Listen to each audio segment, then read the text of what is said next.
Good morning, good evening, good afternoon, wherever you are in the world, welcome to the show. This is the Millennial Millionaire podcast, and I am your host, Stephen Cohen. This podcast is focused on bringing some of the wisest minds from across the globe to discuss concepts, strategies, and ideals that will lead them to be top performers in their respective industries and their lives. This show is for the millennials and millennials at heart to transcend their mindset, their health, and their income to the next level. We are so excited to have you on this journey with us. Welcome to the show. What is up, everyone? Welcome back to the show. Today, super excited for our guest. We have Mr. Andrew Dunn. Andrew is a partner at the VAC Development and a junior partner at WG Group. VAC is an agnostic asset acquisition company with multiple exit strategies. He's been in the real estate industry for 5 years, operating in the private family office sector, where he oversaw acquisitions, underwriting, property management, leasing, financing, and dispositions. Guys, I'm super pumped for today's episode. It's going to be a real estate masterclass. Andrew, welcome to the show, man. Hey, dude, thanks for having me on. Really appreciate it. Yeah, bro. It's nice to meet you in person. It really is. We chatted a little bit on the gram and was introduced by a mutual friend. So super excited to hop right into it.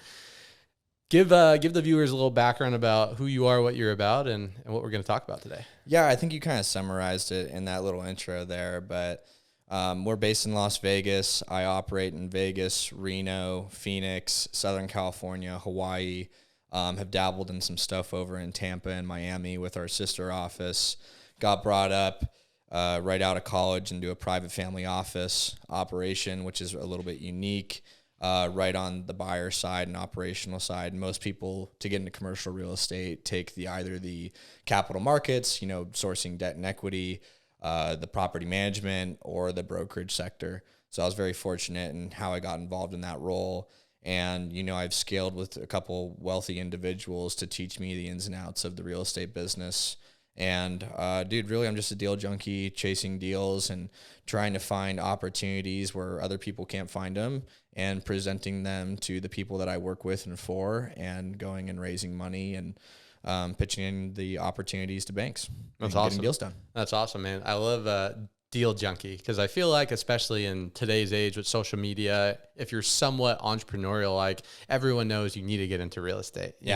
Real estate's made the most millionaires, ever, and real estate this, real estate that, and there's so many different avenues. When it comes to finding deals, though, because at least for me, I've dabbled in real estate, like we talked about, I have a handful of residential properties, a couple syndications. I'm nowhere near an expert by any means. It's more of a passive pursuit for me. But I feel like, at least in my experience and the people that I talk to, the hardest part is finding deals. Yeah. Was that a skill set that, coming straight into it, that you really focused on and that were mentored in? Or was that something that took a lot of time to develop? And if so, what are some tips you can give when it comes to finding deals in real estate? Yeah, it definitely took a lot of time to develop. And I think commercial real estate is not where I'd start for most people, because there's so many different intricacies and specifications and value propositions that it offers, and there's so many different market segments. I always kind of recommend to people, starting kind of where you did in the residential sector, because it's easy to understand values and understand the profit potential and just, wealth creation opportunity in a home, because there's so many of them. And if you're like in an urban area or a suburban market like we are here in Las Vegas, it's easy to understand the value of a home. But dealing with, like, hey, what's credit? Like, how important is location? What type of asset class am I working with? What challenges am I going to go into? It's really hard for somebody who's never worked in real estate to get that. So for me, I actually also cut my teeth in flipping homes and sourcing out those acquisitions, hopping in on Facebook groups, like going door knocking, cold calling, talking to title reps, talking to other wholesalers and real estate investors, and expanding my network that way, while also focusing, because I was and am with that family office, and watching what they did in commercial real estate and understanding that. But it took a lot of reading, a lot of failure, a lot of phone calls, and a lot of faith by the people that I work for that believed in me to be successful. So it's a very patient game for most that a lot of people just aren't ready for. What initially attracted you to the real estate space? Was it just you had the opportunity to be mentored by these high-level caliber people at a young age, and you're like, oh, well, I'll just do what they do? Or was it something about real estate that initially attracted you to the industry? Definitely the former versus the latter. I think a couple of things. I originally wanted to do investment banking. I always had a love for finance and business since a year early and younger age. I knew you were Jewish. Yeah. Just kidding. Sure, maybe. You never know. Deep down in the family Association. change. Yeah, exactly. Jewish by association. But I think that's what really fascinated me, because I saw these guys that I work for. They live half their time in Hawaii and then their other half the time here, and they're able to do this business theoretically from everywhere. Yeah, you have to show up for meetings and plan things out, but you can really do it just from your phone and an email.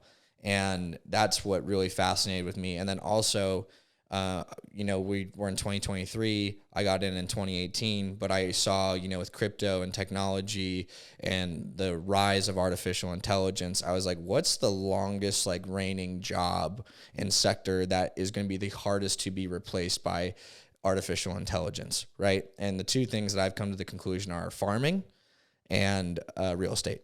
And both actually kind of go hand in hand with one another as well. That's so interesting, because similar to me, when I first got introduced to entrepreneurship, I remember listening to an audio that basically said, I don't remember the exact percentage, but 50, 60, 70% of the jobs 5, 6, 7 years ago are going to be obsolete with the evolution of technology and artificial intelligence. So similar to you, I was like, man, I need to go find a space, a sector, a skill set, something where I can become more valuable and not easily replaced by technology. And I feel like most people out there, it just doesn't click for them, where in the next 5, 10, 15, 20 years, the way that things are going, their skill set, their job, their livelihood, if it's not extremely valuable, and if you're not easily replaced, it's going to be very difficult to earn a living and especially thrive in the next 5 to 10 years of the way technology is going. No, I completely agree with that. And my father always told me, if you can sell, you'll always find a job.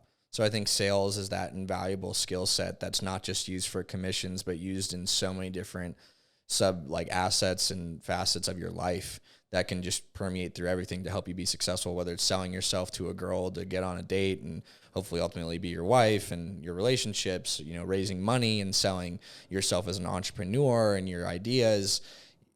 Artificial intelligence isn't going to change that, because that is something where you always need that human connection and dependency on from that pitch. Couldn't agree more, man. Yeah. Have you always been very entrepreneurial? Because obviously we just met, but just the way you carry yourself, the way that you speak, your conviction, your composure. You're younger than I am. You're 27. You seem a lot older. Where did that come from? Was that something that was instilled from an early age, or is that just something that you saw and wanted to model after? I think it's a little bit of both. My father was an entrepreneur. He was a serial entrepreneur, and growing up with a person like that, you have a lot of ups and downs. Sometimes there was a lot of money in the bank with my dad, and other times there was not. So he had to be very creative in how he just operated in his life. But, my dad operated horse racetracks, casinos, software companies, beverage companies, MLM companies, multi-level marketing. And I saw how my dad raised money and just the grit it took for him to get to where he was. And it always inspired me, and I always loved business. From an early age, I always knew I wanted to be in business. I was like, I want to be a CEO. When I was 6 or 8 years old, I was like, I want to do this. What do you want to be when you grow up? Yeah, I want to be when I grew up. I want to do this. I didn't know it was going to be real estate for me, but I looked up to my dad a lot in that regard, and his professionalism, dressing up, creating, pitching ideas, and, not just going in and collecting a paycheck, but actually creating something with your life. So yeah, it's been a lifelong journey for sure. That's dope, man. So what initially attracted you to commercial instead of residential? I know that you had mentors in commercial. I feel like you said, for people starting off, residential is probably a better way to really get started and kind of get your feet wet. But what are some of the differences between commercial and residential that you see, and how can younger entrepreneurs, people that maybe are making good money, take advantage of one or the other? Yeah, I think with commercial real estate, and what attracted me is there's less people. You couldn't replicate it as easily as you could in residential real estate. I mean, there's no HGTV show for commercial real estate as I know of yet. And, I no offense to all the flippers and wholesalers out there, but, a lot of people can do drywall tear downs and kind of basic restructuring and basic cosmetic renovations. I knew that I didn't want to be in an ultra competitive space. I wanted to be in a competitive space, but I wanted to separate myself from the pack the best way I could. And that's with my understanding of a capital stack and putting, all the different components of money together in a business plan and pitching that to, banks and institutions. And I think to me, that side of things and the creativeness of doing a deal really intrigued me about the opportunity. And I also, the scalability, right? Like, I don't want to put all my eggs in one basket with a large spec home or a large luxury home renovation, but I could do that a lot easier and scale and raise money a lot quicker, faster, and more sophisticated with commercial real estate because, I can find a Starbucks, I could find a piece of land. I know Starbucks wants to be there, and Starbucks can sign a lease with me. I can take that lease, go to a bank, go to people like yourself. Like, you know what Starbucks is. They got 18,000 stores across the world. Like, it's pretty a secure place to place your money, and I'll give you a pretty good return, and you'll get your money back in, 18 to 24 months from the time you give it to me. And that's considered triple net? Yeah, that is a triple net standalone retail asset. And, you're selling the pad. Starbucks pays the taxes, insurance, all the maintenance, and their rent. So for me, I like those, but that's what intrigued me was the high barrier to entry and just the creativeness that you could have with it. Opportunities and possibilities are theoretically endless in the way you can structure and make money. I love that headspace, man. Choosing opportunities, choosing industries, choosing certain sectors based on where eyeballs are and how competitive the space is. I feel like in today's age with social media and everything that's going on, people just typically choose what everyone else is doing. The Jones effect is really something that's real because you don't want to feel like you're missing out. Same thing with crypto and everything going on. But in reality, to your point, where real wealth is made is looking at what everyone else is doing and trying to do the opposite or trying to find a less crowded space because obviously there's less competition and, just a better chance for you to make it to the top when it's a little less crowded up there. Yeah. And I also think with commercial real estate, what I notice, it's a lot of old money and it's a lot of older people. And so for me as a younger entrepreneur and a younger investor and person, you see the cycle happen in certain markets. So it's like, if people are 60 and 70, like how much longer can they operate? How much harder can they work than me? They have the reputation and established, wealth base, but, I can go to those people and be like, hey, dude, let me be your grunt. Like, let me be your workhorse. Like, give me money. I have this investment thesis. They understand what's going on because at one point in time, they were me. And they show you that love if you show that grit, that thought process in your business plan.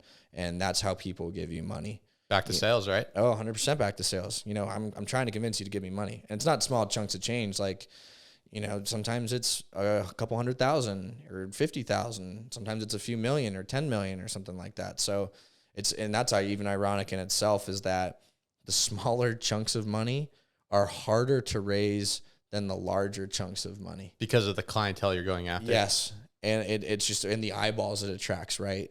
Like a Blackstone. Like, it's easier to chase a Blackstone for equity into your deal than it is like 100 Stevens. Yeah. Totally. No, it makes sense.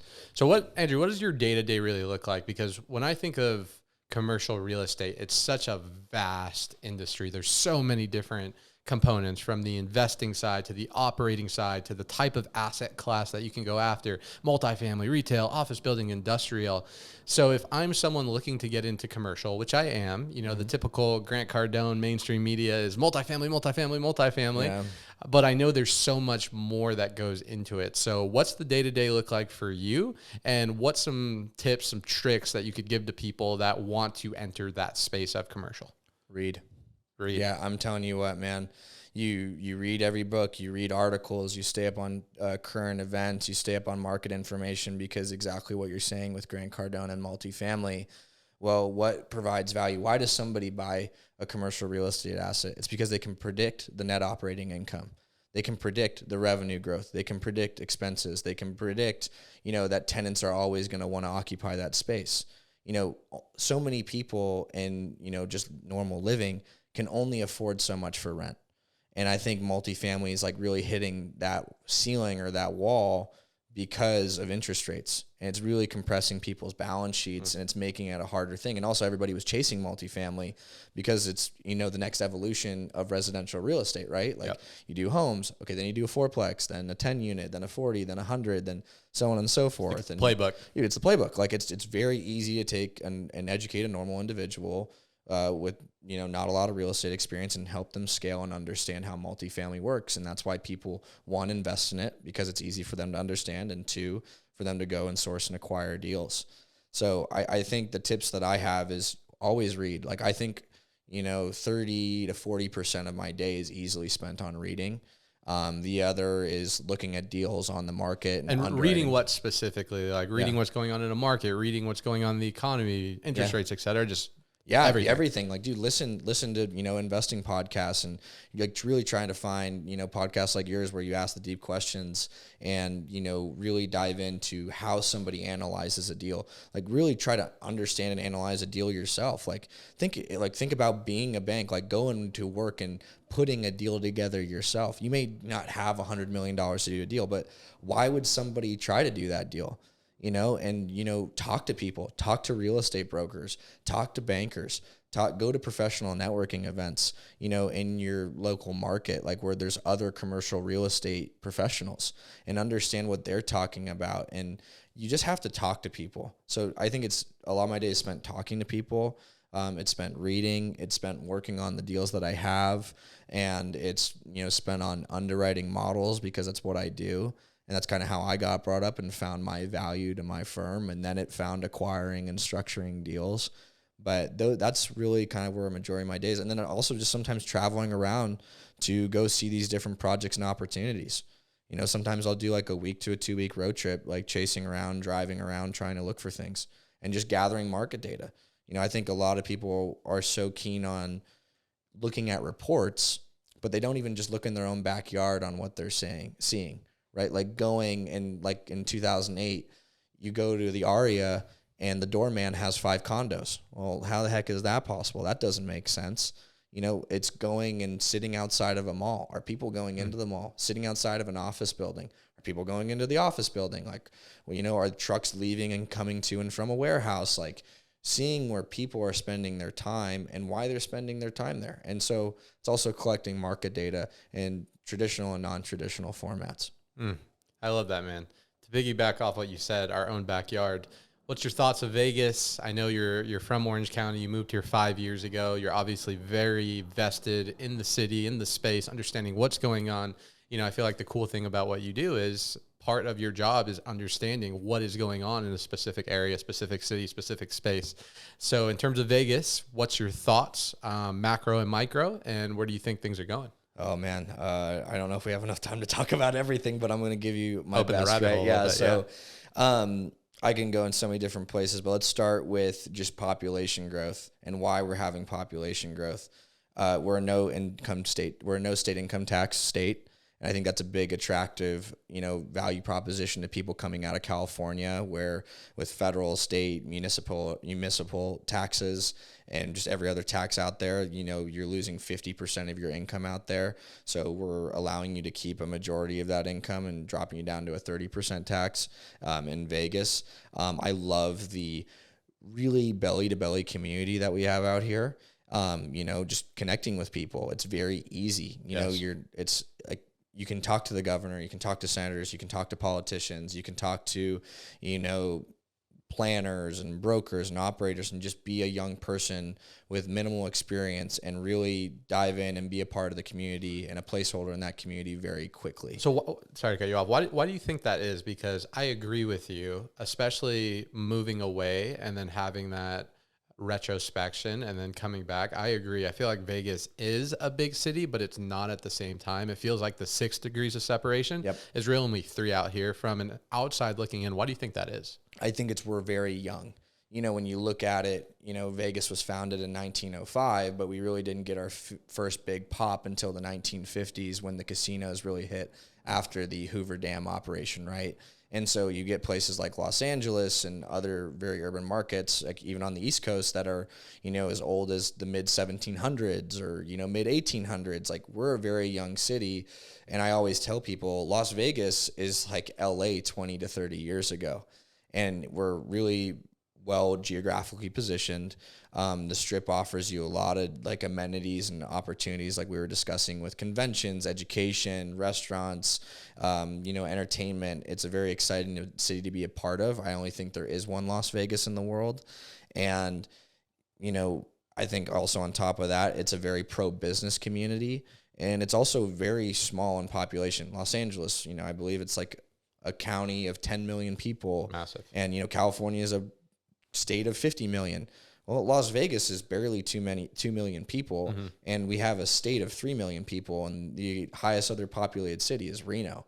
So a majority of Nevada is in Las Vegas. So Las Vegas is the hub for, state regulation. It's a leading driver for state, prosperity. And I think it's just also, it's a great logistically positioned city, and that's why you've seen an industrial boom over the last several years here.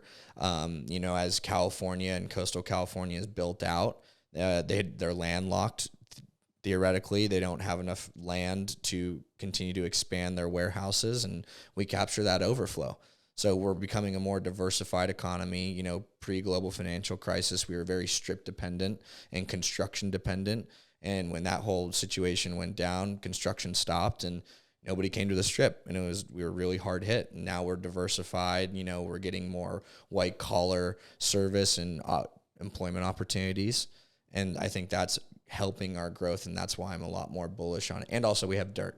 I like that. We have dirt to be able to build on and always bring new things, new concepts to the table. We're not competing in a highly regulated environmental sector where it takes, 3 years to build a Starbucks like it does in California. I can get that sucker up in 6 months to 12 months at an approved planning, where it takes me 3 to 5 times as long in the state next door. I love it, bro. I love it. I'm bullish as well. Obviously, I'm not as in the mud as you are when it comes to this, but just being born here and seeing the growth and seeing everything going on and seeing all the sports teams and everything that this city is attracting, and not living here for a little bit and seeing the value that it really has to give, definitely has me pumped for the future for sure. Oh, it totally does. I'm super excited. I'm excited to see the city go vertical more than anything. Yes, let's go. So if I'm an investor, or if I'm just a hungry young entrepreneur trying to create wealth in real estate, if you can dumb it down to a kindergarten level, what is the playbook? Whether I am, someone who's trying to be an active investor or someone just being a passive investor. I think the first thing I'd start is educate yourself, or find somebody that you trust who is educated to take care of your money. The biggest thing I've learned for myself even is you got to surround yourself with people that are better than you, have more money than you, have more experience than you, and be humbled by your lack of knowledge and your lack of wealth. Okay. And first off, I would then also invest in myself. I'm not a big proponent, of like throw my money in an IRA, or like an index account, because I would rather take that $500 or $1,000 a month or whatever that number is and invest it in education and take that education seriously to provide value to bigger people, to penetrate that market, so you can speak in conversations like the one we're having, educatedly. So like you can hold a conversation, you can provide value to that person, and stay on top of your local market. You need to know your market, whether it's a sub-market of Las Vegas, like the Southwest, or a zip code, like be that local expert that people can come to. And it's not going to happen overnight. It'll be a 3 to 6 month or a year process. We'll get over it. Be patient. Real estate is not a get rich quick scheme. It takes years to build wealth. Yep. That's why you bought your residential properties. You don't expect to be a gazillionaire overnight from buying a couple homes. Like, no, you're in it and you bought what I'd expect, a 30-year mortgage. Yep. You either hold it forever and you either refinance out and take money out and always keep debt on, or you'll just continue to use that cash flow to pay down the debt. But it's a long-term game. So you have to practice patience. You have to really be educated on your market, know your backyard, so that when you ask me something about Las Vegas and it's about retail, or it's about, industrial or office or homes, I know in that zip code or in that submarket what that specific space use goes for in rent, what it costs to build that, what land cost, all these different things that when somebody asks you, you're a market expert and they trust you with their money, So if you want to be an active investor, know everything you can. There's not enough. And as soon as you stop reading and as soon as you stop educating yourself, that's when you're screwed. Yep. That's really when you get yourself in a bad position. Always stay hungry. Always be scared to motivate you to continue to educate yourself. Now, if you're passive and you just want to invest your money, I don't recommend operating a building. I don't. It is work. Yeah, as much as people think commercial real estate and just real estate in general is passive, I mean, you've probably seen this, with some of the residential properties. You're like, okay, I thought I was just supposed to buy this thing, place a tenant in it, and collect my rent. Yep. Some of us have property managers, but at the end of the day, even with the property manager, you're still getting phone calls. Totally. So this idea of passive investment, the only thing that's passive is putting your money into an index fund. Yep. And just not even looking at it, right? So real estate is not a truly passive investment opportunity. It is close to it, but there's still, operational risk. There's still tasks you have to do on the day-to-day or month-to-month or quarterly basis that you have to stay on top of. And you have to be aware of changing market segments. Like 3 years ago, did you think if you were an office owner, you were going to have major vacancy and you were going to be the most risk highlighted asset class in the world? No. COVID hits, it's a black swan event, and it completely changes your perspective. 10, 20 years ago, that was malls and retail. Now retail and suburban growth markets is a really hot and attractive asset class to people. So again, it goes back to educating, being aware of what's going on in your market so that you can invest in those things properly and choose the right operators that you want to partner with and invest with. I think I would always recommend somebody starting out, if you have a couple bucks, go invest it with somebody and just say, hey, dude, I just want to learn. I'm not going to try to do anything. I just want to learn. I want to give you my money and I want to see how it works. And dude, just be a sponge. Work for somebody for free. Work for somebody for cheap. Like you're nobody. Yeah.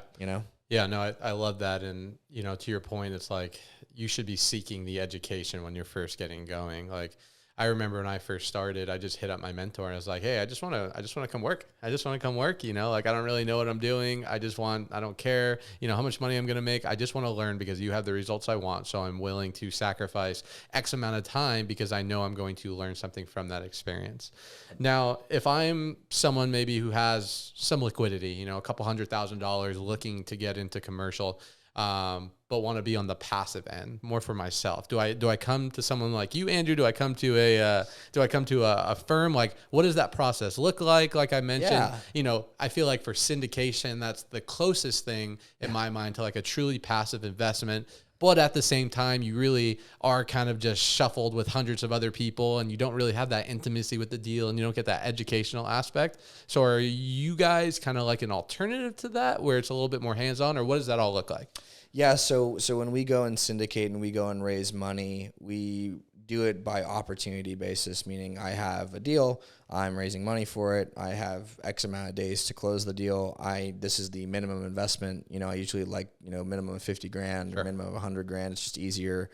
And what we do is we, provide you, depending if it's a development deal versus, something that's already a value add deal or a stabilized deal, is how often I'm providing you updates and distributions, right? Development, you're not going to get your first check for probably 2 years. Value add could be several months or a year. And, stabilized, I could probably get you a check like within the first month. And so for us, what we do is we provide operating reports. Hey, this is what's going on. This is our business plan. This is what we're doing. Here's my number. You can call me.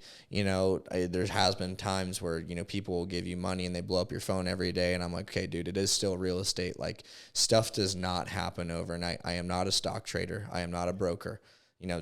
Signing a lease and negotiating a lease with a multinational corporation. I'm just using Starbucks because it's the most well-known. It takes months. there's hey, we like the site. Here's our LOI, our letter of intent. Okay, cool. You negotiate that letter of intent for a few weeks or a month. Then you go to lease. Then you negotiate that lease for a few weeks or a month. And then you do that. And then you got to build the thing. And then you got to do this and that. And so it takes time. But where I am is shoot me, DMs on Instagram, TikTok. You have my email. I got a newsletter. I got my Twitter. Like, comment, ask me questions, because I love talking to people and I love talking about real estate. It's truly a passion of mine. It's an obsession. I don't know really the difference between obsession and passion yet. Same thing. But that's really where I'm at. So I think you could call us maybe a hybrid, because I like to have a personal relationship with my investors. And I really, when an investor comes through our pipeline, I like to have a phone call with them, or hop on a Zoom and like see them face to face. And if they ever come out to Vegas, I'll go show them the properties, or we'll go grab coffee or something. Because, deals don't always go right. That's what I also want to say. Deals aren't always like, hey, like this is my business plan, but this might not be how it goes down because of a black swan event. Again, I'll just go back to office or go to multifamily. Like, dude, nobody thought 2 years ago multifamily was going to correct by 20 to 30%, and you were taking on floating rate debt, and you had these great returns because it was a game of musical chairs of value add and turning units and bumping rents. But like I said earlier, rents can only go so high so fast, where wages and, economic prosperity have to catch up to hit that valuation, and you can get caught left with the bag. So there's a lot of multifamily guys or office guys that are going to be struggling, and what they showed and proposed to you in their underwriting, they're going to have to justify why they aren't going to be able to give you those returns, or why they're going to delay you in getting your money back, or just dropping your money and not getting it back to you at all. Yeah. No, it's a real thing. Like I said, I'm a part of a few syndications, and we're starting to see that right now, delayed distributions and so on. And, that's just the game of investing. And when it comes to investing for everyone listening, for people who are newbie or just getting started, or, immediate to, experienced. So when it comes to investing, obviously the game is, how do I get the highest percentage on my money with the least amount of risk and the least amount of energy expended, right? So you have obviously the stock market, you have bonds, you have all these things out there that you can choose on where to park your money. And, we could talk about investment theses. Obviously you're in the field of real estate, so I imagine you're pretty heavily vested into real estate. But for a lot of people, some people have diversification, different avenues, so on and so forth. So what could people expect from a multifamily property or some type of commercial property as a passive investor when it comes to comparing that against some other things that may be a little bit more hands-off or a little bit more safe in today's economy? Yeah, I think the other thing that people always forget about real estate is the tax benefit that it offers you. It's not just dollars and cash flow and returns. It's also that depreciation you get, and that tax deferral that you get from, that 1031 that makes it a lot easier in real estate. So I always like to highlight that. What are we always competing against? S&P 500, that 8% annual compound over how many decades of operating. For real estate, it goes back to credit and risk tolerance, right? Like if I am buying a McDonald's, that's pretty credible. Like McDonald's, there can probably be a nuclear war, and you're going to see McDonald's standing out in the middle of nowhere somehow, right? Because it's McDonald's. Yep. And so, your returns are probably going to be in the single digit range, if you're buying it with straight cash, and maybe high single digits or low double digits if you're using leverage, and depending on what your debt cost is and your debt service is.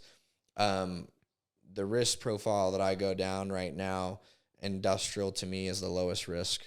Infill market, small bay flex industrial, lowest risk, highest opportunity for me. That's the thing I'm chasing and most bullish on. Next, I would say is I'd still say certain multifamily products, like well-positioned multifamily and retail. I think I'd bump in there. It's just like the sub asset class of retail. And then, I'd throw hotels beneath that.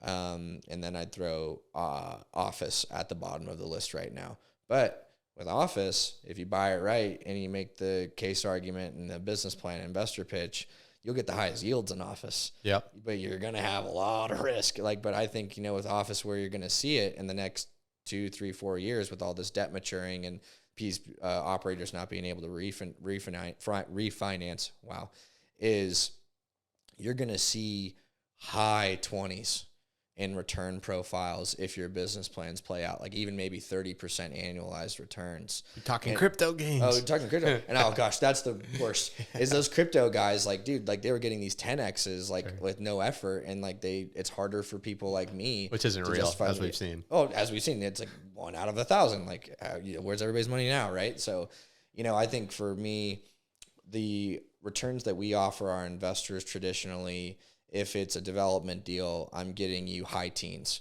So like 18 to 20% is where I'm targeting you after my fees. So like, the whole overall deal on a gross would return 23 to 25%. I charge fees, for operating, developing, managing, whatever, and finding and sourcing the deal. Your net after fee return is going to be 17 to 20% a year, not including the tax benefits, right? Then you get like depreciation on those buildings as well. That can really provide value to an investor. Sure. Let's talk about depreciation for a little bit. Yeah. When it comes to depreciation, I've heard a few different things, the term cost segregation. I'm not sure if this is the same with commercial or residential. So cost segregation, I believe you need to be classified as a real estate professional in order to take that. And if you're not, is it accurate? You just basically have to depreciate over 27 and a half years. Is that how it works? Or how do young entrepreneurs maximize these tax benefits? Yeah. So there's a lot of different ways. The cost segregation study is probably the best way to kind of go into doing a deal like that. You can also just depreciate a building that's freestanding, as is, but the best way you're going to do it is from a cost segregation study. Like for example, our sister office out in Tampa and Miami, they bought a building on December 30th. It was a 500,000 foot, like multi-tenant, small bay industrial flex operation. And I think they acquired it for about $35 million, but the building was built in like the mid 70s, right? And they were able to get a $10 million depreciation in 1 day of ownership without doing the cost segregation study before year end. And they were able to give that away to their investors. So I know their investors aren't all real estate professionals, so I don't necessarily agree with that one. So anybody, you as a passive investor, can take advantage of that depreciation, because remember, technically you're an owner of that building, and you get that benefit. But yeah, I think it's just really the cost segregation studies and just like the life value of the asset and how fast you want to write it down. Because remember, when you like write an asset down really fast, like sometimes you can't like recapture that, or when you sell, you have a depreciation recapture where you have to forego that depreciation you captured on your taxes. And that's like what we've been trying to figure out, is we've been identifying these things called opportunity zones. And that piece of land that I just closed on this morning, that will be an opportunity zone development where we take your money, you take a capital gain event, like say you made $100,000 on a deal, you invested in our opportunity zone investment. We hold that money for 10 years. You get no depreciation recapture. So everything you wrote down doesn't catch up with you when you sell. And then you don't pay any capital gains tax either. So it's the exit out of the 1031.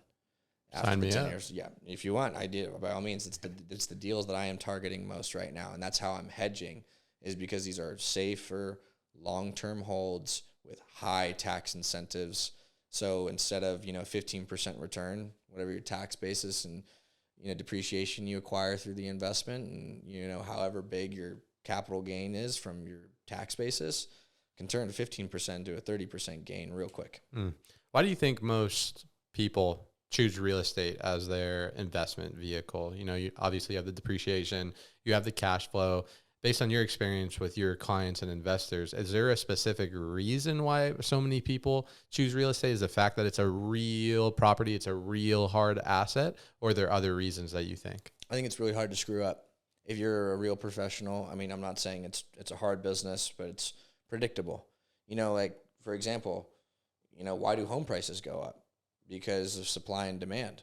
So it's kind of very easy for people to understand, like, all right, let's take Las Vegas, for example. People are coming here every single year. Well, we're not building for the amount of people that are coming in here. So property values are going to go up. And it's a simple, like, Econ 101 for people to understand. If there's a demand for the product, but there's not enough of the product, then the price of that product is going to go up. And also, like we were just talking about with the Las Vegas Strip, like that land is really expensive. What you can do with that land and that location, like being on Las Vegas Boulevard on the Strip versus being one street over is a drastic value change. And that location means everything. Same thing with coastal California real estate. You know, those properties will forever go up unless there's a catastrophic event because there's only so much of it. And the demand exceeds the supply. Totally. It's a good point. Do you think, because, you know, as anyone living in Las Vegas understands, you have the Strip and then you have the outskirts of the Strip too, which is a completely different situation, very low quality, low tenants, low property value, et cetera. Do you foresee, and I know you mentioned opportunity zones, so maybe this all ties in, do you foresee as Vegas continues to develop that real estate that is pretty low quality, C-class buildings will eventually start to be redeveloped and recreated? Yes, I do see that. You know, stuff that's junk today, you know, what's on that land today might be a small industrial warehouse or it might be a home, you know, but because of the zoning and because of the desirability of that location, instead of one home, I can do 4 townhomes or a fourplex and make economic sense of it because of the rents I get for where the land cost is. So what you'll see in some cases that maybe it costs, I'm just using simple math, maybe it costs you $100,000 to build the house, and that's like the value of like that of building that house. But the land underneath that house is worth $200,000. So somebody doesn't care about your home. Like, all right, the home's great. I'm tearing it down and I'm building an apartment project, or I needed a part of a land assemblage, you know. But I truly see that because what people don't understand about Vegas is we're in a theoretical landlock with the Bureau of Land Management, commonly referred to in its acronym BLM. You know, so we are in a theoretical land constricted supply, and you're going to see it go vertical out here. So yeah, I really do see that as more people have a desire for Las Vegas, as we, you know, we've gotten the Golden Knights, you know, the Raiders, you know, more industrial on the outskirts. You're going to have more density on like the inner circle of the city, and people are going to, you know, have less of a footprint. I mean, look at the evolution of some of these famous urban metros like New York City, you know, and in Manhattan, like where people literally live in a shoebox and pay $5,000 a month for it. You know, or you live in San Francisco and it's a 1920s or 30s buildings, what I call a shithole, and people are paying $3,000 a month. And you're like, you have a radiator, whereas like I'm in Las Vegas. Yeah, it might be 110 degrees for a week in the summer, but I have HVAC everywhere I go. Like in a lot of these other places, there's no AC.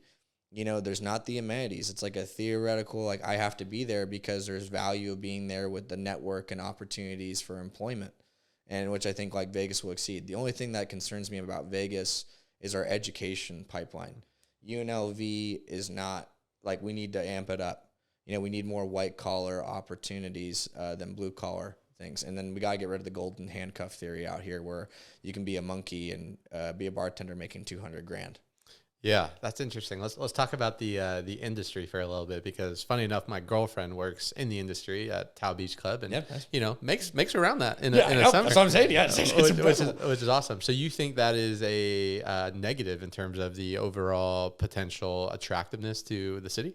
Yeah, I think well, how do I answer that question? I'll answer that question in the way that girlfriend's probably very smart.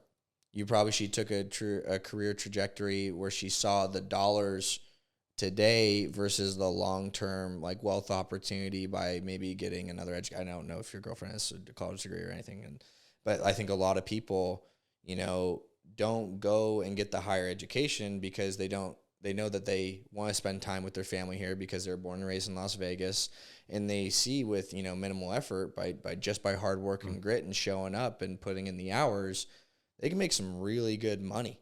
And I think you lose on a certain level of talent that instead of that person, you know, mixing drinks for a living, they could have got a real estate degree. They could have gotten, you know, a doctor degree or any of these things. That's going to be a hindrance on us. Like for us in Las Vegas, in Clark County, for every medical professional that comes into the market, we lose about 6 a year. So like we don't have the inflow versus the outflow of medical professionals to, sustain that growth over the long term. So we need more education, and we're doing it, but it's not a place like Phoenix where they produce, I want to say like 80,000 undergraduates a year into their market. So what does that mean?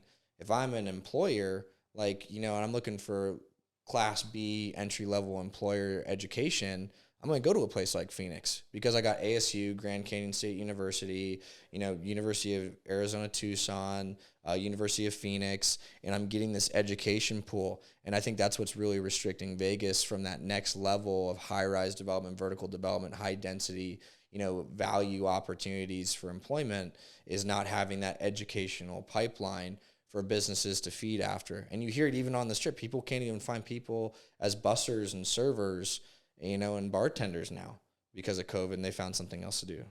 Yeah. No, it's very accurate. You definitely feel that hustler energy in Vegas, which is part of the reason I like being here. It feels like, same. There's a lot of entrepreneurship. There's a lot of things going on where it's more of a performance-based hospitality city, which is awesome. You feed off that energy, but it is a very good point how, because of the access to high-paying careers that don't have much longevity long-term, there could be some challenges because it's taking a lot of the talent. Super interesting. Andrew, let's dig into you a little bit, man. What fires you up, bro? Like whenever I meet someone that is young, getting after it, extremely focused, extremely professional, it always interests me why they do what they do and what your vision is for what you're trying to accomplish. Because at least for me, I know that my reason for why I do what I do has evolved as the better I gotten at what I do and as my career has progressed. So I'm curious, man, what's your vision look like? What's your end game when it comes to real estate? End game is I want to build a high rise. In Vegas or just in city? Vegas. Yeah, by the time I'm 50. And I'm 27, so I got 23 years to do it. I'm not going to do that by sitting on my butt. And I think, that's something I've really wanted to do, and it's not going to come easy. It's going to take a lot of time, but I love the idea of creating. I think just even looking at a piece of dirt, seeing what very few people see can go on that dirt, creating and putting a business plan together. I was like, okay, cool. I'm looking for dirt. Well, what am I looking for? I was like, oh, what's that? Is that available? Okay. What can I do with that? Okay, I can put a warehouse there. Okay, how much is it going to cost me to do the warehouse? Call that contractor. Okay, what can I lease that for? Okay, call that leasing broker. What will it sell for? Call that sales broker. Okay, how am I going to even do this? Got to get the engineers, got to get the architects. Okay, well, who am I going to do this with? Okay, who are my partners? I'm going to get that guy, this guy, and I want to work with that guy. And okay, where's the debt going to come from? It's going to come from that bank or this institution. How am I going to get the equity? I got to call 100 Stevens, or can I just go to an institution out of New York and get the single check and go on a road show? Okay, cool. Where's my property manager? What's my lifelong business plan? Just love the game. There's so many. It's so fun. Oh, I love the game. It's my favorite. And seeing where all these different pieces go and being able to profit and make money off of it is awesome. And I love touching it. I love being able to touch it and walk by it, drive by it, think about it and read. And it keeps me up at night. And so for me, what drives me is the creation of it, because so many people, it's a form of a science and an art, right? It's all about a number. It's all about numbers, I should say.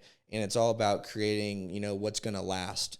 Right? Because anybody can create something that's going to last and make money for a couple of years, i.e. crypto, right? The pump and dump. But what is it like to actually change a community? What's that community lacking? Are they lacking employment? Okay, well, a warehouse would go great here, and this can provide employment to the surrounding community.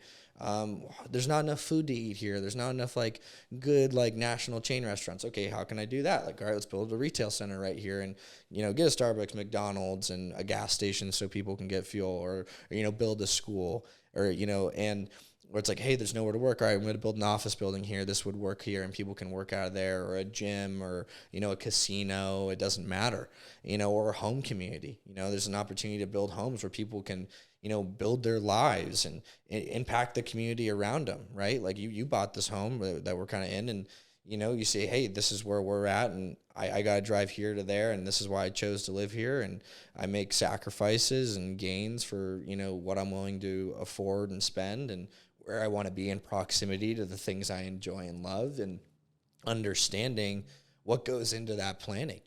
I love it. It's really I love reading about it. I love looking at other cities.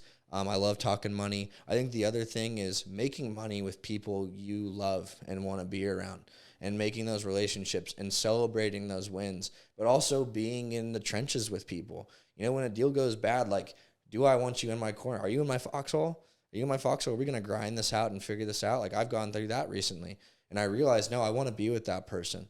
That person means a lot to me. And so it's not just about money. It's about creating. It's about bonding. And it's about family and just like leaving something, like when you die. You know, like I want to have kids one day and get married and do all that. But, you know, I want to leave something that's going to outlast me.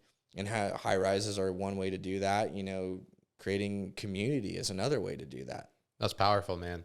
So high rise, big vision, big goal. What does that look like? Is that a dollar amount you need? Is that a real estate portfolio? Like what does it actually look like to build up to that? Is it just simply funds? No. There's a lot that has to go into Oh, that's that. one of the most complicated developments on the planet. Why are there not more high rises in Vegas? When you look at like Miami and other places, that it feels like every apartment or condo, they're high rises, where I feel like out here we only have like one or two. Because we're young. Because I can pay to have a house instead of a condo. A house is cheaper than a condo, and more people want space.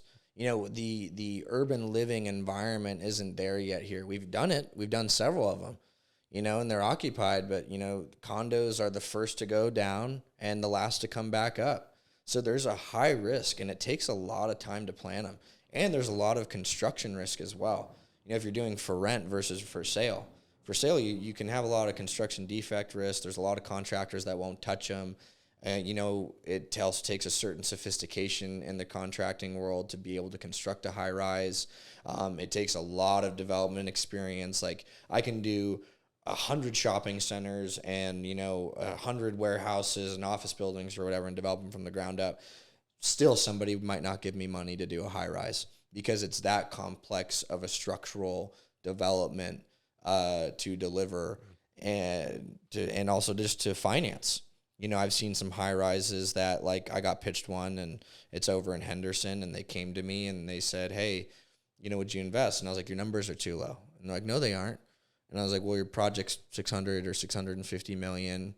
I was like, it's going to end up being 900. I was like, you're undershooting the market. Contingency is not high enough. Your delivery timeline's too quick. You're not giving yourself enough time. What happens? Hits the paper. It's a $950 million project, and they're a year behind. So, like, I'm not here to lose people's money, man. I'm here to make people's money, and that's like all-star league. Like, there's only so many companies in the world that do that well, and one of them's like the Related group based out of Miami.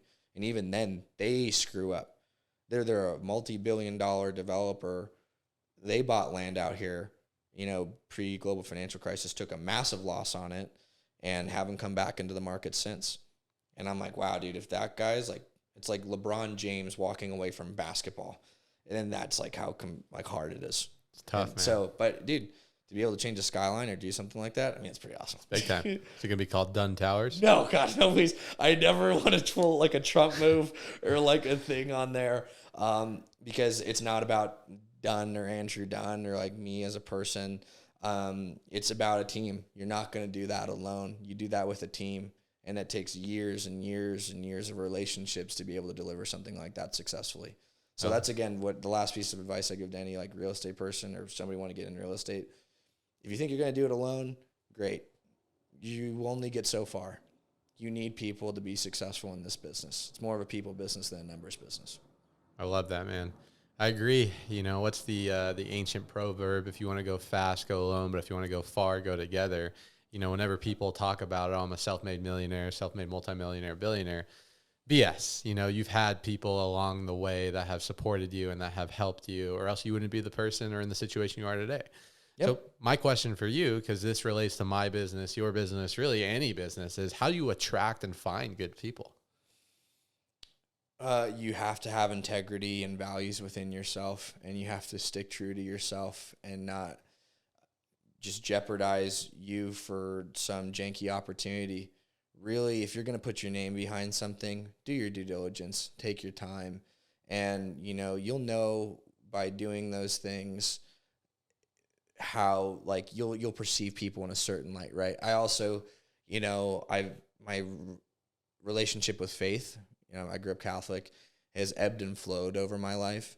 But as I've gotten more back to faith, and I've seen, as we have a mutual like friend in the Jewish community that connected us, like seeing how those people operate and like seeing on a faith-based operation and having those values, I think is also beneficial. So having faith, sticking to who you are, knowing who you are, and just being a good person and, being a servant to others, I think is a very valuable way to attract that type of person to help build a good community. I agree, man. If there was one or two attributes or skills or philosophies that have helped you in your real estate journey of 5 years, help you become the professional and more importantly, person you are today, what would those things be? I have a life mantra. It was given to me by my father. Famous quote, past is history, present is a present, tomorrow is a mystery. You got to learn from the past. It is history, whatever, move on from it, from your mistakes or whatever. And then also, present is present. Enjoy today, be in the now. You have no idea where tomorrow is going, so just get up and do your best. The other thing is you make a bad decision, make a good decision. Don't try to justify that bad decision and change that bad decision. Move on. Say you screwed up. I am the king of, I screwed up. Yeah, nope, I botched that one. And I think why people like me is I could take a lick and keep on ticking. Ownership mentality, man, it's huge. In a world full of victims and victimhood, and it's so ingrained in our society, when people can just own up to their mistakes, it just creates that level of trust and connection with other people because we're all human at the end of the day, and everyone messes up more times than they succeed. But for some reason, people have such a hard time swallowing their pride and allowing themselves to be vulnerable in that decision. Totally agree. One last thing I will say, do not ever think you know everything and always try to be the dumbest person in the room. Just do not be a know-it-all. Love it, brother. Yeah. Andrew, you've been a beast, bro. High level real estate discussion. My last question for you, because I like seeing people's answer to this, is do you believe that you need to be successful or have money, and they may not be the same thing to you, but do you think you need to be successful or have money in order to be happy? Yes, I do. I think it goes back to what is your definition of success, right? I wake up, I'm healthy, I'm not on the street, I can go and afford and do things that other people most of the time can't around the world, and they allow me to do things like walk on airplanes, skydive, do triathlons, travel around the world, and garnish perspective. So I do think that in order to be happy in life, you do have to be successful, but first you have to answer to yourself, what does success mean to me? What is success to you?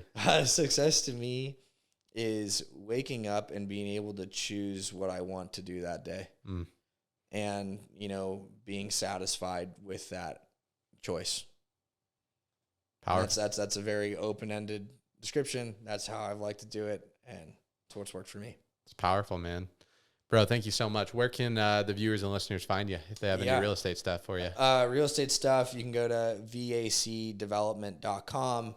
You could shoot me an email at Andrew, ANDREW, at vacdevelopment.com. I'm on TikTok, Twitter, Instagram, at the tag for at Andrew M, as in Michael, Dunn, DUNN _.